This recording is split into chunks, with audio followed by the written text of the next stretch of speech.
Hi friends, कैसे हैं आप लोग। एसएम टू लोकगीत वीडियो चैनल पे आप सबके बहुत बहुत स्वागत है। जी हाँ दोस्तों, अगर चैनल पे नए हैं तो प्लीज चैनल को सब्सक्राइब कर लीजिएगा और बगल में बेल आइकन घंटी है उसको प्रेस कर लीजिएगा कि जब भी हम वीडियो अपलोड करें तो सबसे पहले नोटिफिकेशन आप सबके मिले।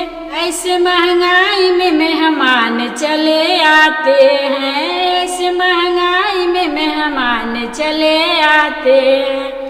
बनी के फूफा को कार्ड मैंने भेजा था, बनी के फूफा को कार्ड मैंने भेजा था। बनी के बुआ बिन बुलाए चली आती है, बनी के बुआ बिन बुलाए चली आती है।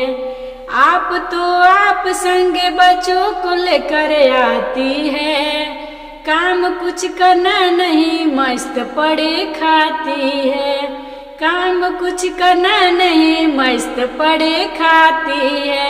ऐसे महंगाई में मेहमान चले आते हैं, ऐसे महंगाई में मेहमान चले आते हैं। बनी के मौसा को कार्ड मैंने भेजा था, बनी के मौसी बिन बुलाए चली आती है, बनी के मौसी बिन बुलाए चली आती है।